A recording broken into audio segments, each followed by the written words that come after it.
ficamos amigos. O Ari já foi a Silvia Cinti que me apresentaram ele em São Paulo antes dele casar com a Judite. Ele trabalhava no JV. E ele e a Judite estavam querendo casar e eu os convidei para irem trabalhar na Vind já no Rio, em 84. E eles foram e trabalharam lá comigo. O Ari trabalhou em 2 períodos diferentes. Ficou um primeiro período, depois voltou um segundo na década de 90. O Antônio Carlos Barros, que você diz, é o de Niterói? Ou é o Carlos Costa? Costa, é o de Niterói. Era ovelha, ele se converteu no meu pastorado. Eu mandei para o seminário. Eu era tutor dele, mas não era nesse nível, nem do Guilhermino, nem do Ari, que foi um companheiro que eu trouxe para trabalhar, como Alexandre Ximenes, trabalhou junto com o Ari na mesma época, como vários outros. Como Guilherme Kerr, que trabalhou junto com esse pessoal hoje? na mesma época. O Ximenes é meu amigão a vida inteira. O Ari é meio sanfonado, eu nunca sei exatamente onde está o Ari. Às vezes ele está perto, às vezes ele está longe. Às vezes ele está perto, às vezes ele está longe. Então, eu estou aqui, eu nunca mudei com o Ari.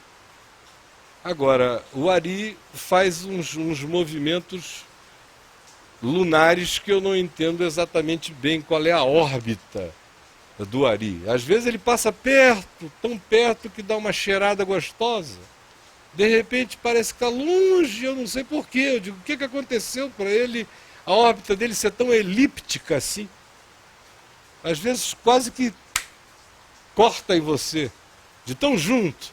Aí de repente você não fez nada, não disse nada e ele está lá fazendo a volta por Andrômeda. Então é melhor perguntar a ele, porque eu não mudei, eu estou aqui. Exatamente o mesmo, com as mesmas franquezas com as quais ele me conheceu e me amou. E foi amado. O Ed René é também de uma outra geração. O Ed, eu conheci o Ed quando ele era seminarista. Foi por causa do SET, que era um movimento dos seminários teológicos brasileiros. Foi quando eu conheci o Ed. Eu era pastor já há muitos anos, pregando por aí para todo lado. Quando eu conheci o Ed, fomos nos tornando amigos gradualmente. Eu tenho muito carinho pelo Ed. Tive desde que eu o vi a primeira vez. E a primeira memória que eu tenho dele, ele pode ter memórias minhas de outros eventos, não é? E era mais fácil ele me ver do que eu, no meio de tanta coisa, percebê-lo. Mas a primeira vez que eu o vi foi numa igreja em São Paulo, de um pastor que tinha sido associado do Estevão Hernandes, chamado Hernan, se não me engano. Teve um encontro do SET lá, foi quando eu tive o meu primeiro encontro de conversa com o Ed. E dali em diante, cada vez mais o carinho por ele só foi crescendo e aumentando. O Valdir Stoernarja, você não mencionou. Que é da missão... Era da ABU. Era do tempo da ABU, 1978, 79, 80, ABUB, junto com o Robson Cavalcante, que era também da ABU, assim como Marcos Gilson, como Neuzinho Itioca, que não estava nessa maluquice, naquele tempo ela era uma pessoa que dizia coisa com coisa, não estava nessa história oriental de fazer anamnese de demônio, ela pregava só o evangelho e era uma menina crente pra caramba, dava um prazer danado ver a piedade bonita da Neuzinha, pura no evangelho. Enfim, a BUB reuniu um grupo legal, o Ziel Machado, que era jovenzinho, frequentava uma igreja batista. Quando eu fui ser pastor em Niterói, ele se tornou minha ovelha lá em Niterói durante uns 4 anos. E durante cujo período eu dei para ele um escritório para a ABU funcionar dentro da Vind, a ABU no estado do Rio de Janeiro, lá dentro da Vind em Niterói. O Ziel vivia lá, dava aula no curso de treinamento de líderes que a Vind tinha, em cujo curso Antônio Carlos Costa foi aluno e uma quantidade enorme de outras pessoas. O Marcos Cima já trabalhava lá nesse período. E em 1984, a tia dele ou prima dele era a diretora do curso, junto com o Ângelo Galhardi. Enfim, eu poderia sair, eu teria que falar no Brasil inteiro. Eu estou falando gente, aqui numa gotinha de gente. Eram milhares de relacionamentos. O Carlinhos Queiroz, que eu amo de paixão fraterna, é uma das pessoas no mundo evangélico brasileiro que eu mais reverencio, junto com o meu querido amigo Manfred Grellert. O Carlinhos Queiroz, eu conheci primeiro o pai dele, o reverendo João Queiroz, que era um homem memorável, admirável, lá do Ceará, de Fortaleza. Depois conheci o Carlinhos e me encantei por ele desde que ele era novinho. E só andava de sandália havaiana e piedoso e cabra macho no Senhor, em todas as suas resoluções de fé. Sempre me encantou. Essas pessoas todas estão nos seus ministérios. O senhor recebe muito convite para pregar em outras igrejas? Recebo convite todo dia, nunca parei de receber convite. Que tipo de denominação convida Não, eu não mais? aceito nenhum. Ah, não aceita nenhum? Não me veem por aí, que isso fique bem claro. Não é porque não me convidam, não. Eu sou convidado todo dia. No tempo que eu respondia a carta no site, eu recebia 50 a 70 convites por dia. Se eu fosse um tipo com essa vontade itinerante, que eu pratiquei dos 18 anos de idade até 1998, e já não aguentava mais, porque o Ximenes lembra, o Ariovaldo lembra, o João Bezerra lembra, que eu recebia 5, 6, 7, 8 mil convites por ano para pregar. Eu atendi ali 200, 180 por ano, correndo igual um doido, para o exterior mais uns 10 ou 12 por ano. Houve períodos que eu atendia bastante no exterior, muito no Brasil, mas eu fazia aquilo a contragosto, eu nunca gostei de viajar. Quando chegou o ano de 98, que aconteceram as coisas que aconteceram, eu disse, pronto, acabou, aqui eu recebi a minha carta de alforria para não viajar nunca mais. Mas eu nunca parei de receber convite, nem em 98, nem em 99, nem em 2000, nem hoje. Nem no auge da crise? Nunca, ao contrário. A espetaculosidade circense dos evangélicos é tão patológica que no auge daquilo tinha gente querendo que eu fosse em todos os eventos possíveis, de tão doentes que são. Como hoje, meu amigo, é porque eu digo todo dia que não aceito, mas se eu aqui abrir a boca e disser estou aberto para convites, amanhã você pode ter certeza que chegaram 4 mil, 5 mil e vão me entupir de convites para todo lado em uma semana. Então a questão não é essa. A minha relação, essa história de que o Caio foi isolado pela igreja evangélica é a conversa de um grupinho. Porque se eu chegasse e dissesse, gente, aleluia, estou aqui, quero encontrar vocês, convite para todo lado, eu não faria outra coisa a não ser viajar de um lugar para o outro, de um lugar para o outro, no Brasil, tudo como dantes no quartel de Abrantes. Eu é que não quero, esse tempo acabou definitivamente para mim, minha alma não tolera mais essa possibilidade.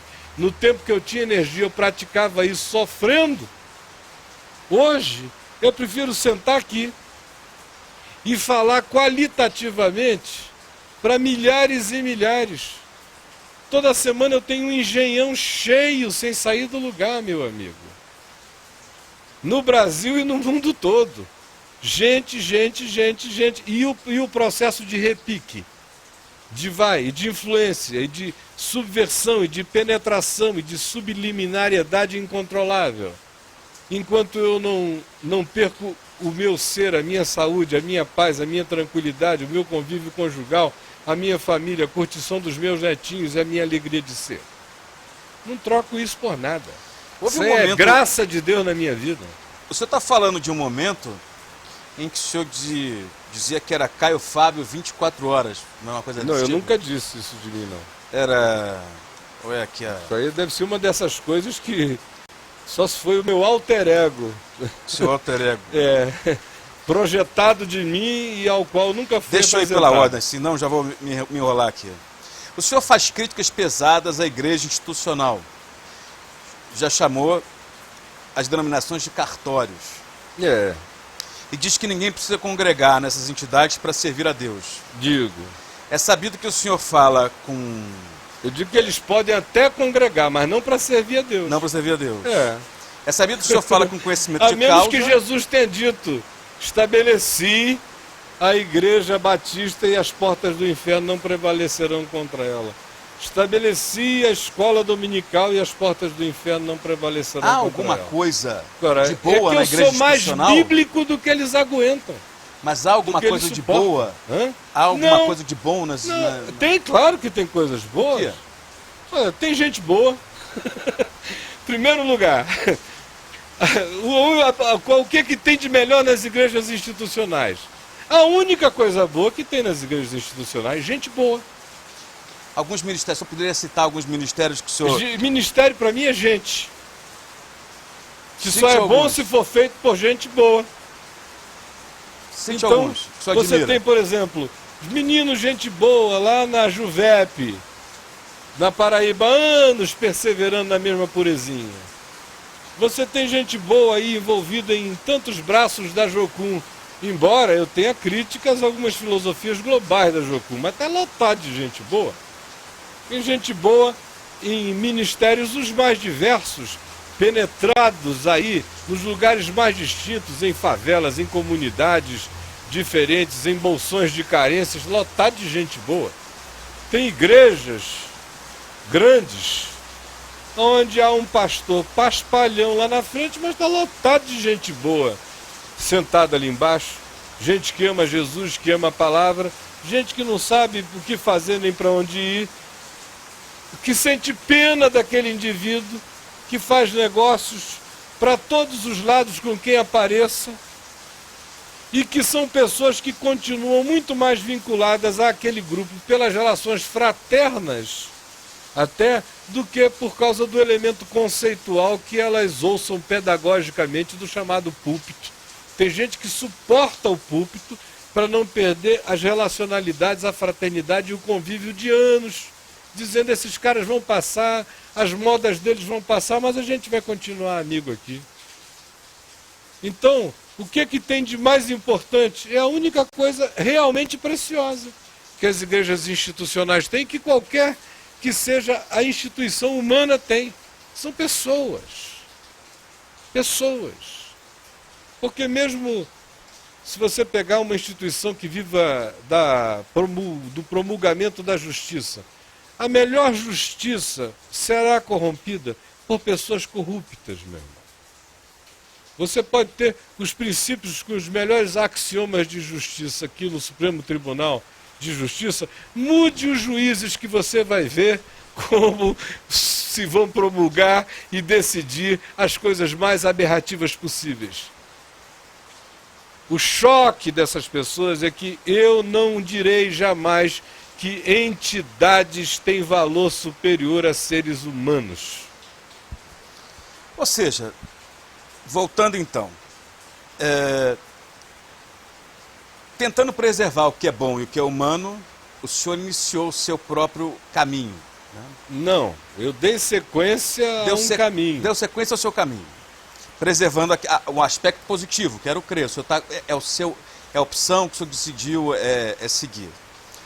Algumas pessoas dizem que ao fazer ou seguir o seu caminho, o senhor vai acabar reinventando a igreja, porque de certa maneira o senhor vai esbarrar nos mesmos problemas que criaram soluções. Amigo, é a coisa mais simples do mundo, acaba tudo, começa tudo outra vez. O pessoal não entendeu, é que isso tudo está aqui para começar e para acabar.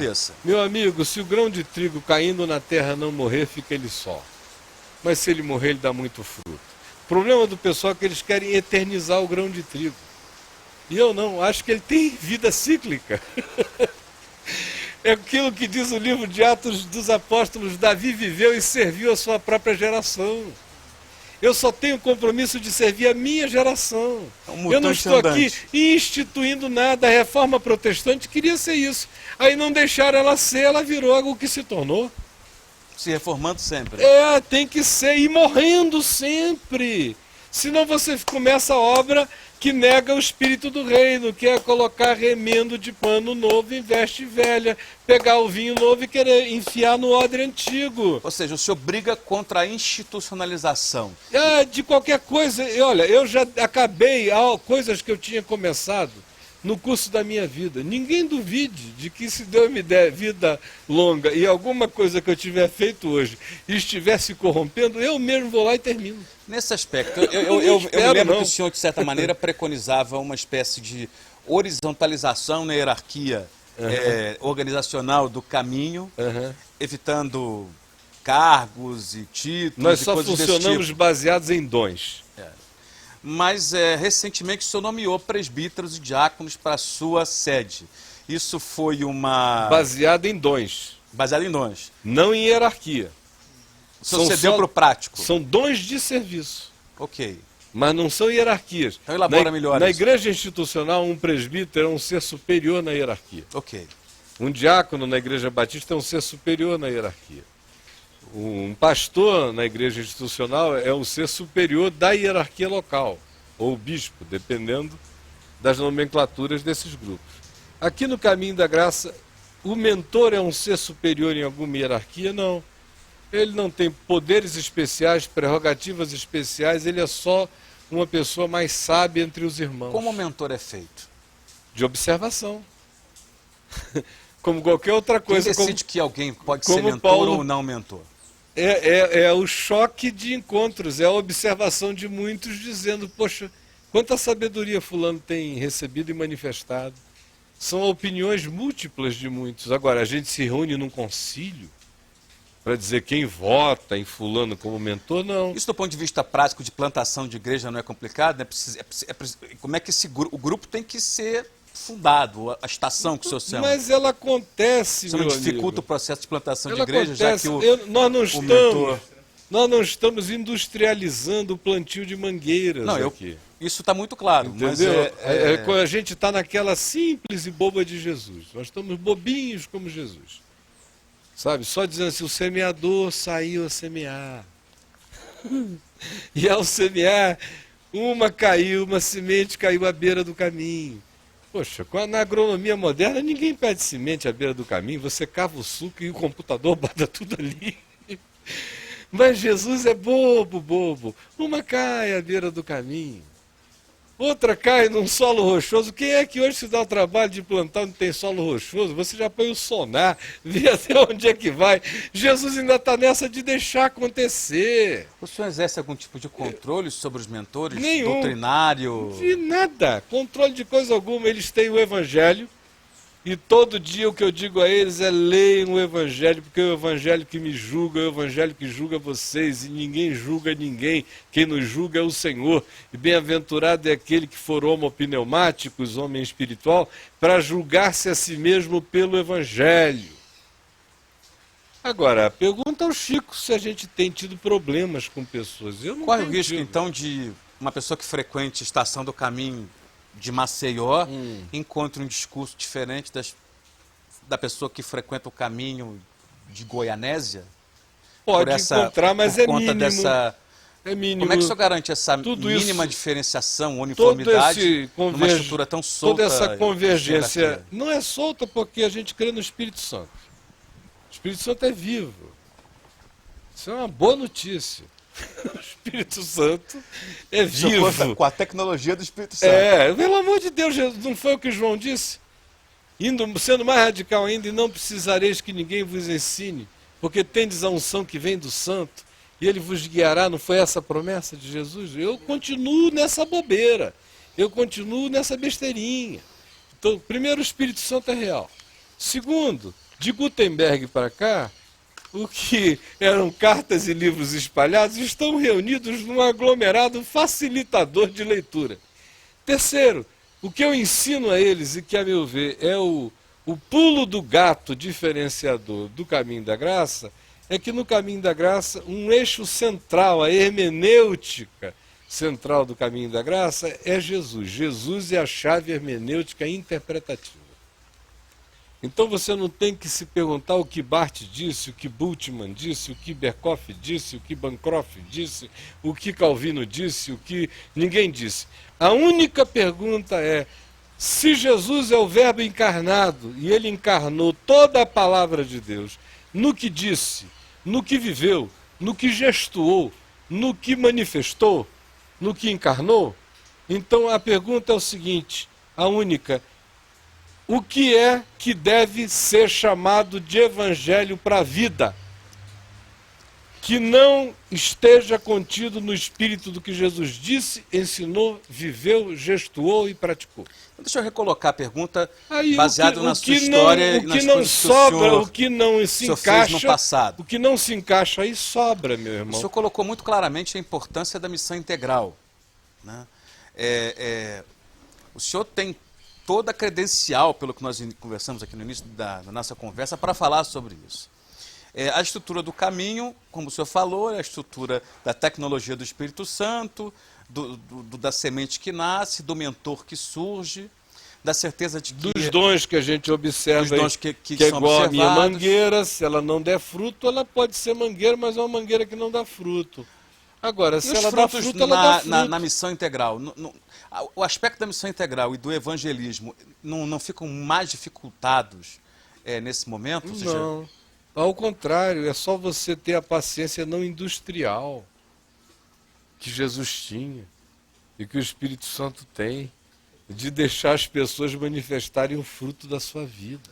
no aspecto social, a gente fica difícil ter paciência. Não, mas não. Quem não tem paciência começa para fazer mal feito e para terminar antes da hora e para realizar sem amor, porque contratou funcionalidades, não contratou a voluntariedade do amor que faria, tendo ou não tendo, e faz até quando não tem, porque é uma paixão essencial. Então vamos lá. O perfil das pessoas que buscam o caminho da graça. A gente está assistindo esse fenômeno dos desigrejados, que compõe mais ou menos 25% das pessoas que se declaram evangélicas hoje, e crescendo. Isso sem contar daqueles que se bandearam para outras religiões ou para o ateísmo. Todos eles frutos torturados do neopentecostalismo. Muita gente voltou para a Igreja Católica e, pasme, muita gente virou esotérica, muita gente foi para o candomblé também. Houve quem buscasse... o ateísmo foi quem menos ganhou nessa história. Os esotéricos e o candomblé, os espíritas também. E os espíritas kardecistas e o catolicismo carismático comeram uma fatia significativa. Até parte daquela pesquisa que nós vamos fazer é justamente tentar medir isso. Mas eu queria colocar o seguinte, em termos percentuais das pessoas que estão no caminho, o senhor diria que são mais pessoas que são feridas de outras igrejas que estão sendo acolhidas no caminho, ou são pessoas que conheceram a Cristo no caminho? Como é que... Depende. Como é que está no início, 100% eram feridos da estrada. Ok. Há 7 anos atrás. Hoje não mais. Hoje vai diminuindo cada vez mais, porque tem uma quantidade crescente de pessoas sendo alcançadas todos os dias, gente que não tinha nada a ver com nada. Sobre essas que estão sendo alcançadas hoje pelo caminho, que eu quero crer, que em poucos outros lugares elas estariam sendo alcançadas até pelo discurso. Né? São amigos que tipos de pessoas amigos. O senhor tem levado o Evangelho de Cristo? De todos os tipos. Tem gente simples e tem gente sofisticada intelectualmente. Tem gente sem nada, tem gente com algum remediada, tem gente com alguma coisa. Porque o caminho da graça não tem um perfil que se possa estratificar como definido numa perspectiva e numa camada social prevalente. Dependendo da região, da estação, os grupos são muito heterogêneos. Agora, tem um fenômeno novo nisso aí que tornou o caminho da graça infinitamente menor, que é a VMVTV. Porque eu não estou fazendo força, nunca fiz desde o primeiro dia, o Chicão está aqui com a gente desde quase a primeira hora, no caminho, ele nunca me viu aqui dando ênfase, dizendo este é o ano em que o caminho da graça tem que crescer. Nós vamos passar de 120 grupos para 240 e no próximo para tanto. Nunca existiu nem vai existir. Que tipo de métodos o que ele tem assistido aqui é o contrário. A gente está na hora de diminuir. Está na hora de diminuir. Está na hora de qualificar mais esses grupos. E qual é a ênfase? A ênfase cada vez maior é deixar que a VMVTV vá fazendo o serviço que ela está fazendo. No mundo inteiro. Você vai a Estocolmo, você vai à Suíça, você vai a Portugal, você vai à Holanda, você vai aonde você queira no planeta, nos Estados Unidos, na Europa, na Austrália, no Brasil, na Conchinchina brasileira. A ênfase que a gente dá com regularidade quase diária aqui, porque é uma pergunta recorrente. Quase não tem um dia que alguém não pergunte, escuta, eu era pastor, ou eu saí disso, eu fui expulso, ou eu não aguento mais, ou eu não sei o quê. E eu também não aguento ficar sem congregar. Alguns têm aquele vício de púlpito, que é uma coisa que eu tento desmontar no coração deles. E empurro o indivíduo para dentro da ação espontânea do Evangelho. 2 ou 3 reunidos em meu nome, em harmonia, em amor, em sinfonia de bondade, de misericórdia e de perdão, orando em torno do Evangelho, do nome de Jesus. Comecem a se reunir, você, sua família, alguns amigos. Desde aí, daqui a pouco já tem gente que escreve dizendo, hoje nós somos uma garagem lotada. E que assistem às reuniões. Cada culto de domingo à noite aqui, gerado aqui de Brasília, é assistido em centenas e milhares de pontos, onde não tem um indivíduo só. Atrás daquele indivíduo, às vezes, tem 100, tem 200, e não são estações do Caminho da Graça. Porque as estações já têm a sua vida tão própria que elas não assistem essa transmissão. Já tem os seus mentores, que têm Tem os seus seus mentores. trabalhos. Né? São essas pessoinhas, as centenas, aos milhares que vão reunindo amigos. Tem gente que reúne em teatro. Como tem gente que diz, olha, eu boto um telão no teatro, projeto lá, e às vezes tem mais gente no teatro do que aqui na estação. Então esse é um fenômeno que vai se espalhando para todo lado, como um outro fenômeno, para além desse de grupos fomentados na espontaneidade das casas, e o indivíduo é estimulado a ler o Evangelho todos os dias, muitas vezes por semana. Ler o meu site, fazer perguntas, assistir a VMVTV, tirar dúvidas na hora, não enlouquecer, não surtar, como também a convergência de tanta gente assistindo a mesma coisa serve de um elemento sensor para o eventual surto dele. Porque todo mundo sabe de onde ele aprendeu aquilo e sabe com que comportamento aquele que a ele ensinou se comporta, vive e pratica aquilo. De modo que os possíveis surtos de megalomania já ficam inibidos pela socialização da informação que o cerca.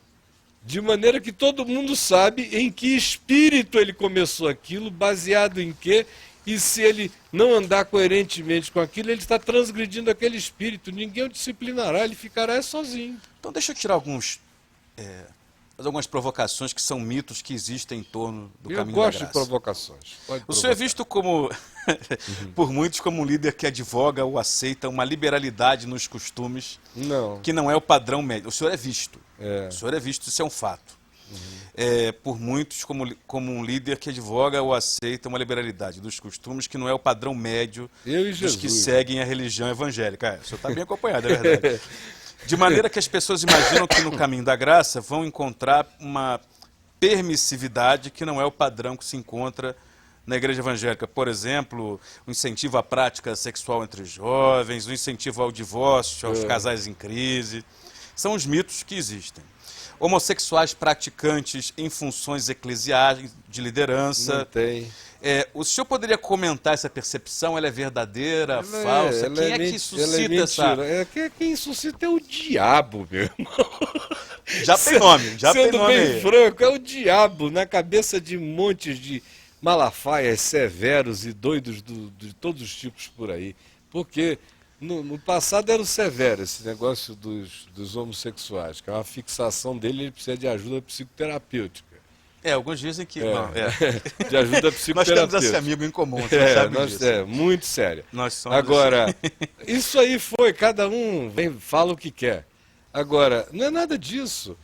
Deixa eu só dar um exemplo. Quando eu cheguei aqui em Brasília, o primeiro ano de pastorado aqui em Brasília, Eu gastei mais tempo atendendo mulheres de pastores que queriam se divorciar do que gente do caminho.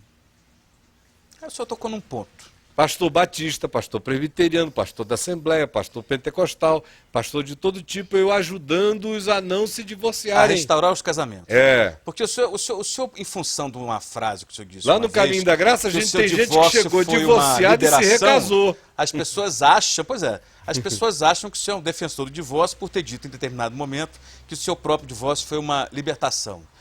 Então, Todo o Caminho da divórcio. Graça restaura casamentos, é isso que o senhor está Não, dizendo. o Caminho da Graça não restaura casamentos. O Mas Caminho da o senhor- Graça faz o possível para que continuem casados todos os que se amam e têm o poder de continuarem casados, e todos aqueles que se fazem mal, se machucam, se batem, se ferem, se odeiam e ficam casados apenas por causa da cartorialidade do casamento, esses deveriam não estar casados por bem de suas almas, mas eu não incentivo ninguém a se separar. Uhum. Não vou atrás de ninguém. Se me procurarem, do jeito que eu trato aqui na Vem Ver TV, toda manhã as pessoas me veem, com aquela mesma franqueza que eu digo: olha, meu irmão, não faça isso não, você vai se estrepar. Se você seguir com essa amante, se você fizer isso, é fantasia, é o mesmo jeito com que eu aconselho todo mundo no particular. Não existe uma fórmula, existem pessoas vivendo situações distintas que precisam de palavras de sabedoria de acordo com o discernimento que se tenha, daquilo que elas estejam vivendo, e aonde se tem que levar em conta duas coisas: uma, a sinceridade do que elas estejam falando; outra, o seu discernimento espiritual, até contra a sinceridade delas muitas vezes. Porque o que Deus uniu não separe o homem, e o que Deus não uniu, que o homem também não ajunte, meu irmão. Então vamos continuar Porque vira uma quebrando desgraça. Vamos quebrar Então, olha, as falsas o percepções. gay, Mas deixa eu lhe perguntar isso objetivamente. todo gay é Qual é a sua convidado a posição, assistir às qual é a sua nossas posição reuniões. sobre a união estável entre homossexuais? Qual é a sua posição? Eu não estimulo nenhum tipo de união estável, a não ser entre um homem e uma mulher que se amem.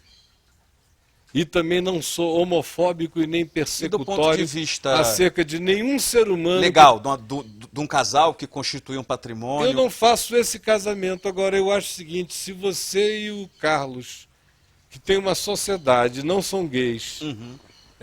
tem uma sociedade, se separarem nessa sociedade, vocês vão dividir os bens.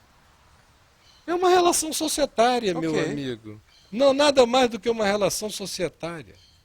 Não, eu concordo. Não é ou não é verdade? Eu não estou perguntando por mim, Então, eu tô querendo- eu estou respondendo aos outros. Eu acho um absurdo ficar brigando por uma coisa que não passa de uma limitada.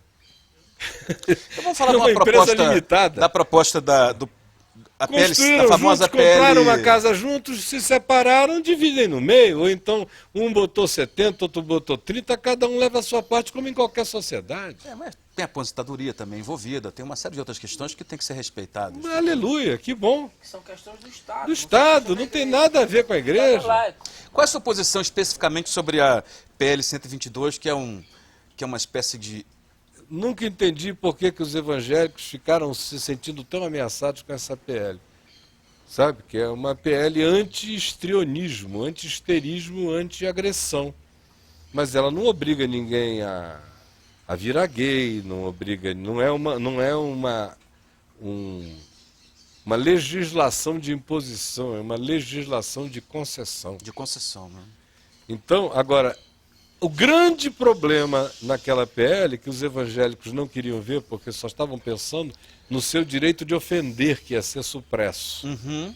Porque eu digo o que eu quero sobre homossexuais, sobre heterossexuais, sobre o que você quiser, e não tem lei nacional que me enquadre nela.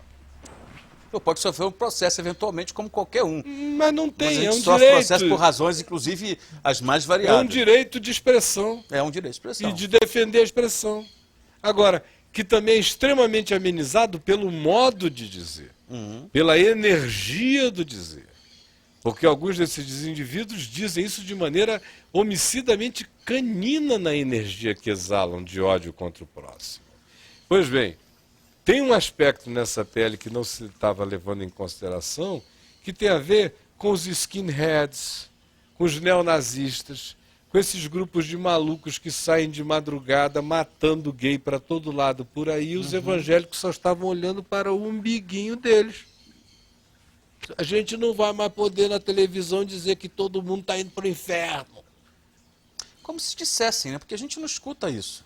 Ah, tem que ser macho para fazer isso, e eu não vejo, sinceramente, as pessoas têm dito isso muito mais do que eu quero ter o direito de dizer, mas eu tento me recordar de um programa de Silas Malafaia ou de qualquer outro do passado, não, é porque onde tem, ele tenha tido ele dito tem muita isso colaboradora com filho gay e ele não pode perder doação em carnê. Eu acredito, né? Então, tem mais gay disseminado na Assembleia dele do que ele pode correr o risco de perder contribuições. Seja como for, essa lei tá rolando já há algum tempo, já é uma longa tramitação, há um forte ativismo entre as partes envolvidas, de maneira que ela começou a ser gente pensa discutida que na década de 90. Eu me lembro da Marta Suplicy me ligando, querendo saber minha posição. Eu dei 3 ou 4 entrevistas no Bom Dia Brasil em 92, 93, antes da PL se chamar por esse nome. Aí ela ficou congelada há um tempão, mas a questão é a mesma, só está sendo que ela trazida virou agora. meio de vida, tanto para ativistas gays quanto para pastores e políticos evangélicos? Porque ela hoje é o tipo do causa, medo que é bom que continue por aí? Tire a causa homofóbica da existência do Severo, ele vai viver de quê? Mas você vê uma figura obscura. Não, é obscura nesse mundo presencial, mas não nesse mundo... Eu me refiro a políticos realmente que têm alguma relevância. Pensei que você estava falando dos evangélicos, mas não nesse mundo do subterrâneo. Júlio Severo é evangélico? É evangélico, formado em seminário e tudo. Você, nesse mundo internetiano, o bicho faz um barulho danado. Agora, você estava se referindo a políticos? Políticos, claro, pastores. Tudo é nicho. E os pastores são despachantes. Os pastores, deputados federais, senadores, são despachantes de interesses eclesiásticos prevalentes. Você nunca os vê batendo de frente com algum interesse que não tenha a prevalência majoritária da comunidade a qual eles representam e da qual eles são despachantes. Já que o senhor tocou no nome dessa figura, de Silas Malafaia e outros, todos os anos uma organização ativista gay, que eu não me lembro, não me recordo o nome, publica uma lista do que eles consideram que são os inimigos dos gays no Brasil. Admitindo, né, que 50%, 60% das pessoas que fazem parte dessa lista se dizem cristãos, portanto imitadores de Cristo, vale propor ao senhor o seguinte exercício. Se no tempo de Jesus, os diferentes grupos que lá existiam tivessem o hábito de fazer listas de seus inimigos, de que listas o senhor acha que Jesus, de que grupos de listas o senhor acha que Jesus faria parte, e de que outras listas e de que outros grupos Jesus jamais seria listado como inimigo? Bom, Jesus não seria listado como inimigo pelas meretrizes, não seria listado como inimigo pelos pecadores, não seria listado como inimigo pelos publicanos, não seria listado como inimigo pela população sofrida, doída, carente, miserável em geral. Seria listado pelos teólogos, pelos escribas, pelos fariseus, pelos sinédrios, pelos zelotas radicais, pelos sicários radicais, nem todos eles, mas os mais radicais. Não seria listado como inimigo pelos romanos, porque para os romanos isso era uma questão tão menor. Eles fizeram uma pequena lista do grande pecado de Cristo, que foi de se dizer rei, mas mesmo assim estava se referindo ao reinado que eles estavam ocupando. Né? Os romanos não estavam nem aí, era uma questão de menos. Agora, na realidade é o seguinte, foi o Dietrich Bonhoeffer quem disse uma frase lapidar e perene na Alemanha nazista. Ele disse, se nós, cristãos aqui da Alemanha, estivéssemos vivendo o Evangelho, e somente o Evangelho segundo Jesus, hoje, todos aqueles que sentam para nos ouvir, levantar-se-iam e nos deixariam E todos aqueles que jamais param para nos ouvir seriam aqueles que assentar-se-iam para nos dar ouvidos. Então há alguma coisa de errado no reino da Dinamarca. Absolutamente errado. Quer ver? A prova, a pergunta que você fez, denuncia esse erro. A lista dos inimigos dos gays, dentre os quais devem figurar alguns nomes evangélicos. 70% a 60% da lista. Olha, isso é abominação, blasfêmia e a expressão anticristo e anti-evangelho.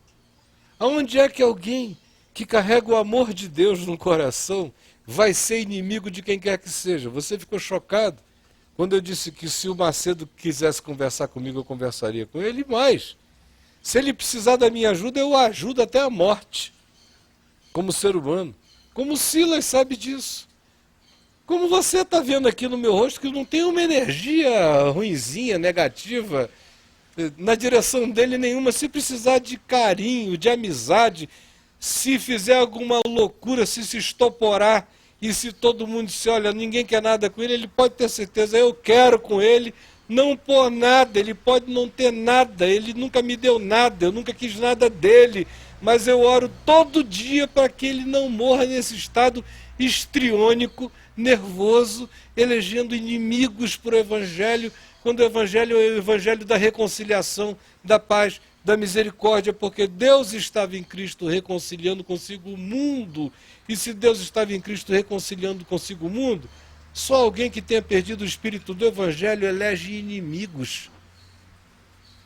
Jesus disse, quem não é por mim é contra mim. Quem comigo não ajunta, espalha. Isso é ele que é o absoluto, eu não sou Jesus. É verdade. A mim, Jesus disse o seguinte, Caio, quem não é contra vós outros, já é por vós outros. E os caras têm a coragem de eleger inimigos? No mundo onde a grande apologia do Evangelho é, se vocês se amarem uns aos outros, o mundo terá a sua melhor chance de perceber e de ver quem eu sou.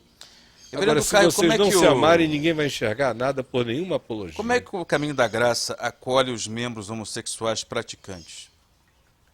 Nunca ninguém chegou para mim no Caminho da Graça dizendo o seguinte, olha, eu sou um gay praticante e eu queria Não há ser... casais homossexuais no Caminho da Deve Graça? ter. Agora, são pessoas que respeitam os heterossexuais, respeitam seus pais, respeitam suas mães, respeitam o que ouvem do Evangelho, sabem que o Evangelho pode criar o espaço de generosidade misericordiosa para que eles ali estejam ouvindo a palavra e crescendo na palavra, mas não há no Evangelho um pingo de incentivo a qualquer relação que não seja heterossexual. Não, eu abençoo um ser humano homossexual. Não, mas é um casal. Que Você abençoaria um casamento? Agora, um casal que diga, Caio, institua-nos como casal e case-nos. Não. Não. Nunca fiz e nem farei. Se um casal homossexual que frequentasse o caminho e tivesse ali ouvindo o Evangelho do Senhor... Porque eu acho que seria, eu não farei, deixa eu não terminei. Por quê? Não é por nenhuma razão religiosa, porque eu não tenho esse poder nem de fazer casamento e nem de desfazer casamento. É porque eu acredito que ao fazer uma coisa dessa eu estou estabelecendo um paradigma que eu não encontro no Evangelho precedente para estabelecer. É só isso. E aí os meandros disso que fique entre Deus e o casal e os implicados. Mas aonde eu não vejo o modelo de Jesus se manifestando como prática, eu não invento moveres e nem ações por conta própria. O senhor acha que um casal homossexual poderia ou deveria adotar uma criança? E se porventura um casal homossexual que estivesse em sua igreja adotasse uma criança, o senhor a batizaria?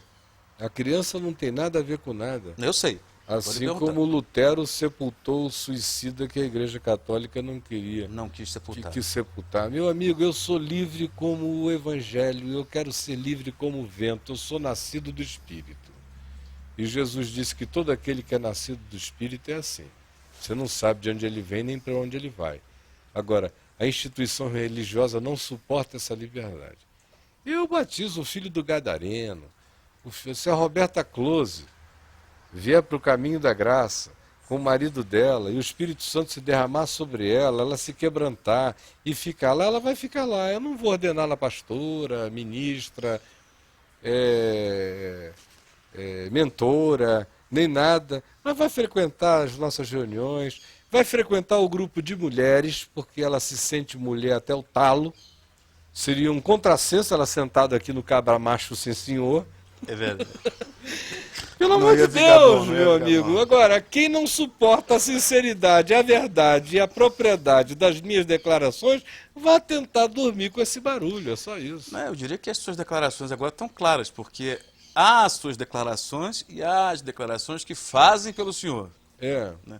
E há uma diferença muito grande entre elas. Né? Porque a gente está Agora, tentando... é só assim porque querem, porque todo dia, parece até Jesus dizendo, estive convosco todos os dias no templo, dizendo tudo claramente, olha, a minha carga horária de declaração Mas deve, explícita. mas deve haver denominação que entre as coisas que levam para o inferno deve incluir assistir o seu programa. Se assistir aquele programa, o senhor... Mas olha, quanto mais eles dizem que vai pro inferno quem assiste o meu programa, mais gente assiste o meu programa. aliás, seria bom se fizessem Quanto mesmo. Né? mais eles batem, eles são muito pouco dotados intelectualmente, porque falar mal de mim do jeito que falam é o marketing que eu não faço nenhum esforço para fazer e eles realizam positivamente em meu favor.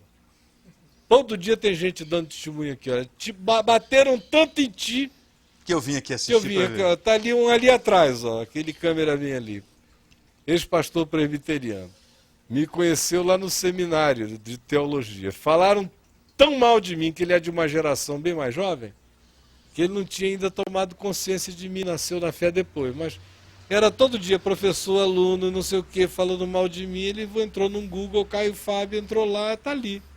Deixa eu fazer outras perguntas que são polêmicas. Qual a opinião do senhor a respeito do dízimo? As pessoas no caminho recolhem o dízimo?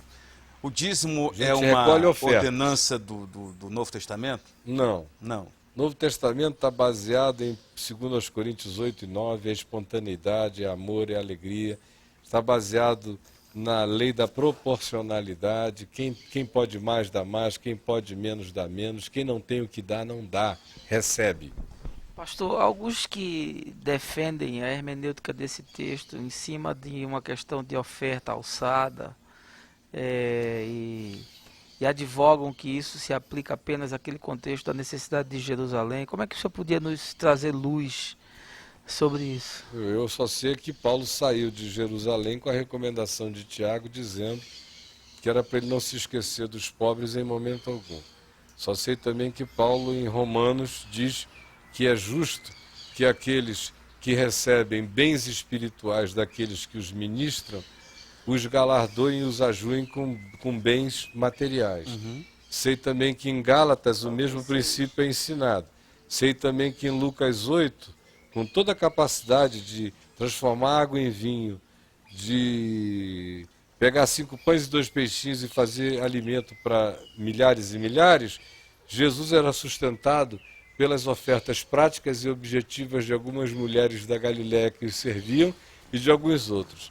Sei também que Judas andava com uma salva onde as ofertas voluntárias eram colocadas para quem podia dizer: ou não sabeis que se eu pedir ao meu Pai Celeste, Ele mandaria 12 legiões de anjos agora para me servir. De modo que é de uma extravagância extraordinária cair também no letrismo histórico circunstancial de achar que o princípio de 2 Coríntios 8 e 9 circunscreve-se exclusivamente à coleta para Jerusalém, e sem enxergar o princípio espiritual que é operativo na vida de Jesus, nos 4 evangelhos, em todas as cartas de Paulo, no espírito do Novo Testamento como um todo, e sem levar em consideração a centralidade do texto de 2 Coríntios 8 e 9, que é aquele que diz: pois Cristo, sendo rico, se fez pobre por amor de vós, para que pela sua pobreza enriquecesse a muitos, e a conclusão é: este é o dom inefável. Deixa eu lhe fazer uma pergunta que para mim é óbvia, e é óbvia mesmo, mas nem para todos, até uma provocação de novo. Se está claro, né, que o compromisso que o crente tem, né, a partir do Novo Testamento, é muito maior É. do que os 10%. É quanto ele puder na Quanto alegria ele dele. puder, na alegria dele e tudo mais. Por que essa perpetuação, essa Por fixação que uma ela nesse razão número? simples, é porque como a igreja não ensina a obediência ao evangelho como resultado do amor de Cristo, constrangendo o nosso coração, como Paulo diz lá em 2 Coríntios 5, pois o amor de Cristo nos constrange, não tem essa colicalidade do constrangimento do amor de Deus, que é o que opera a generosidade, a graça, a dadivosidade, a solidariedade. Ela não ensina isso, ela ensina a lei, ela ensina a obrigatoriedade, e ela ensina que ela é o agente predial substitutivo do Templo de Jerusalém. Sem contar a teologia da prosperidade. Ela virou a Receita Federal de Deus. Ela é a Igreja-Estado de Jerusalém transferida para o bairro, para a denominação. E ela é a coletora desses impostos. E o dízimo é esse imposto, que é um imposto de Deus. E quem não paga esse imposto vai sofrer as desgraças de Malaquias 3, o devorador, isto, aquilo outro mais. Então, como ela vive desse medo, ela tem que sobreviver do dízimo. As históricas. Porque as neopentecostais passaram disso há muito tempo, com dízimo. Agora, Macedo não era dono de Record. Porque a Igreja Batista tem mais membros do que a Universal do Reino de Deus. Muito mais. Agora, por que a Igreja Batista não 4 tem o vezes dinheiro da mais. Universal? Porque ela vive de dízimo.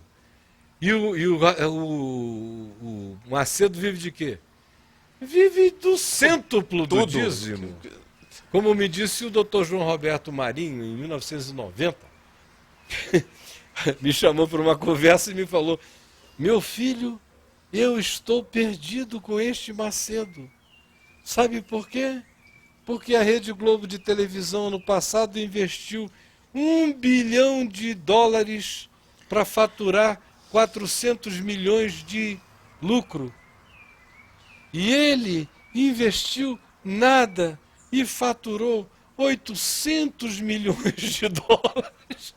Ele vende vento. Olha como é que eu posso competir com o negócio dele. É uma folha de arruda, é um sal grosso.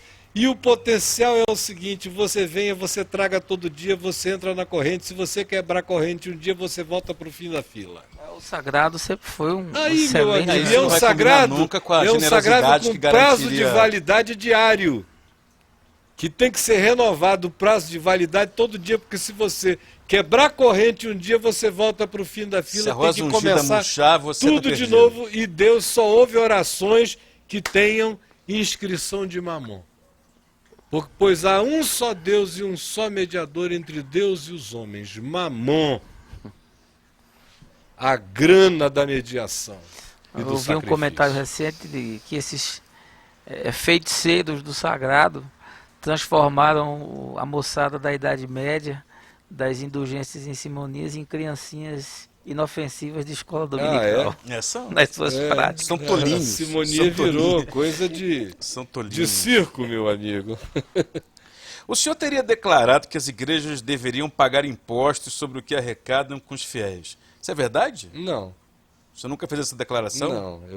Eu disse que, considerando essa loucura toda que está instituída, um país sério deveria demandar das igrejas uma prestação de contas muito mais séria do que demanda. Ou seja, em função do que está se fazendo de errado, não em função da prática. É da coisa claro, aqui. já que isso virou um grande negócio, Que se cobra dai como a um grande César negócio. o que é de Ok. César. Ok. A igreja está sendo varrida por ventos de doutrina, como nós estamos falando aqui, como jamais foi em sua história recente. Entre os falsos profetas, né, da igreja moderna, quais fazem mais mal para a igreja? E são a prioridade apologética. Os que exploram a fé alheia no comércio dos milagres, os que vendem um evangelho de conveniência e autoajuda e que se insere na sociedade como uma religiosidade de clube social, que não transforma nada, os que pregam um falso evangelho sem arrependimento, ou aqueles que apresentam ao homem um Deus palatável, compreensível, limitado em poder e controle do tempo e dos fatos, no máximo um solidário e amoroso coadjuvante da história do homem? Olha, para mim, Qual desses aí é o mais maligno? isso tudo é diabo, é demônio da mesma casta. Toda honestidade. Não há pior e não há melhor. Não. E todos eles me geram o mesmo asco. A mesma, eu não estou falando de pessoas, estou falando de conceitos. Me gera a mesma reação, a mesma repulsa. Até porque cada um desses alcança um market share diferente. Pois né? é, Me eles geram alcançam a mesma parcelas da indignação. sociedade, até econômica, diferente. Produzem em mim aquele mesmo espírito epilético que tomou conta de Paulo lá em Atos 16 e 17, quando ele chegou em Atenas, e Lucas diz que o espírito dele se revoltava ante a idolatria reinante na cidade. E o texto grego dá a ideia de que era uma ideia de contornos epiléticos. Esse revolvimento de contornos epiléticos, cada uma dessas coisas produz no meu espírito. Esse estremecimento espiritual de repúdio. É a negação do Evangelho da Graça. Veja só, no contexto do Novo Testamento, tem os da circuncisão, contra os quais Paulo se insurge porque negam de um modo diferente a cruz de Cristo, promulgando a lei e anulando aquilo que Jesus tinha consumado na cruz. Aí você chega ali, você viaja, por exemplo, de Gálatas para Colossenses. Em Colossenses você vê o enfrentamento do mesmo grupo da circuncisão, tanto quanto você vê o enfrentamento dos gnósticos de linha completamente liberalizante, dual. O que você faz no corpo não afeta o espírito. Interessante o que você está dizendo. Na verdade, esses 5 que foram Tá citados, tudo eles estavam dentro. presentes naquele Estavam momento, no Novo no Testamento. início do Se a gente processo. tivesse tempo aí, eu ia te mostrar como cada um desses grupinhos ali Sempre fizeram tem parte dessa os seus história. nichos em Na cada verdade, é o mesmo enfrentamento. espírito com a roupagem Claro, nova. não são novos Atacando os mesmos demônios, lugares. não são novos São demônios, são potestades que novas sempre atuaram. vestimentas para os velhos e mesmos demônios, meu irmão. Ou seja, o barulho é maior porque a igreja é maior. Porque o marketing é maior, porque o Twitter é maior, porque o Facebook é maior, Maior. porque a instantaneidade é maior, é tudo maior, mas são os mesmos demônios. A gente não está lidando com novos demônios, são os mesmos principados, potestades e poderes, os mesmos enganos. Baseado nessa informação que você está dizendo, históricas, essa culturais. percepção de que a igreja está vivendo o ápice da sua... Glória? Não, da sua Crescimento? desglória, Ah. como um corpo que está doente, que está em processo, talvez, de falência múltipla dos órgãos, não é verdadeiro? Ela sempre esteve vivendo, ela Não. sempre esteve brigando com essa doença? Não, a gente pode ficar pior, meu irmão. Consegue? A gente consegue ficar pior. É isso que Há Jesus pá no diz. final desse poço? Ora, Jesus pra não cavar? disse, porventura, quando o Filho do Homem vier, encontrará fé na terra? Então, pode ficar pior. Eu tenho um livro aí chamado O Apocalipse das Igrejas, que fala das 7 igrejas do Apocalipse, que vai mostrando como pode ficar pior. E como ficará ainda muito pior, até que chegue a apostasia geral. Deus tenha piedade. irmãos. Como Paulo diz, até que venha a apostasia, hoje ainda há agentes de graça que detêm muita coisa. Eu tive o prazer de ler esse livro, é um congresso que o senhor fez lá em Recife, Isso, na nossa comunidade. isso. Eu queria uma opinião sua, pastor. O que a gente pode esperar nos próximos 2 séculos em termos de cristianismo? A percepção que a gente tem é de uma falência múltipla dos órgãos, né? A começar no continente europeu, espalhado agora pelo continente americano. À exceção da África, parece que há um estado de agonia e de morte iminente. O que a gente pode esperar? E o A que existe na África é um cristianismo enfeitiçado, bruxificado. Sim, sim. É. De modo que está tão morto quanto Quanto o os europeu, o americano e os E outros. talvez As mesmas gere, doenças, gere dependendo da mais região. perversão do que os outros. Isso. Mas o que a gente pode esperar nos próximos 2 séculos em termos da igreja como nós a conhecemos hoje. A esperança... A igreja como alento do Espírito Santo? Essa igreja